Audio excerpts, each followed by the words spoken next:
Hey everybody, Doug Reynolds here, your Sacramento Area Realtor, and this video is titled, What Should I Do When I'm Getting Ready to Sell My House? That's pretty long. I'll probably think of a shorter title for it, but the answer is it can vary. A lot of times I have sellers come to me and they say, hey Doug, we'd love you to list our property. Obviously we want to get as much money as possible. We don't want to leave any money on the table.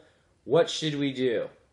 Paint, carpet, remodel the entire kitchen? What should we do? And the answer is it varies.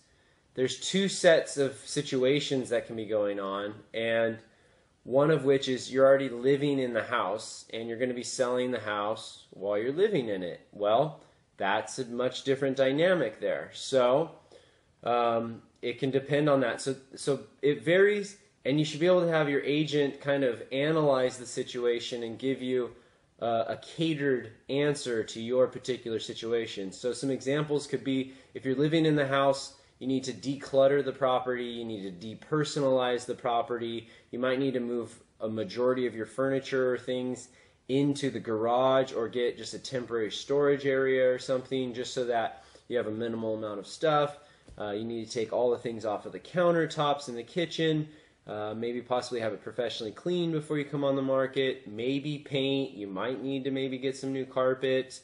You know, it can really vary depending on a lot of things. Here's a link right now. Click on this link. And if you're living in the house, here's a blog that I wrote that's got a lot of great tips on cleaning out the house, how to organize all of your junk and put it in storage and all that, how to clean, what to do in regards to cheap fixes and repairs and things like that. So if you're living in the house, that's some things. If the house is vacant, then it can be a little bit different of a situation. If it's extremely dated property, the answer might be, you know what, you're better off doing nothing. Just price it accordingly and have it priced really well, and we'll just clean it so it's as clean as possible.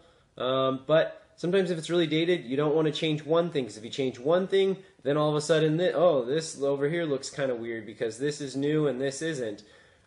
So it could be that. It could be a kind of a middle ground where maybe, hey, let's put new carpet in, let's paint it, and maybe, you know, scrape the ceilings or something like that, and kind of do like a middle level sort of remodel type of thing where you get some of the things out of the way, but you sort of leave the kitchen original, leave the bathrooms original, and that type of stuff. And then if it's vacant, you also might want to do either staging. Definitely helps get a house sold for more money and faster as well. You can usually get away with not leaving any money on the table if you go for staging a property if it's vacant. But you know, that can be expensive for a seller, so a lot of times they can do what's called a vignette staging. They put, you know, flowers and plants around and some rugs and towels and put a couple things on the countertops and stuff like that. And that can be kind of a good solution. So bottom line, if you're a seller, you're thinking about selling, you need to prepare the house for the market, talk to your agent. You should have an agent that's able to advise you on do this, don't do that, a couple of little things here and there, to get you the most amount of money and get the house sold for you. All right. So if you're a seller out there, feel free to give me a call. Check my blog, sacramentorealestateblog.com, or you can check out my website, sellwithdoug.com. Hope you're doing well and clear skies.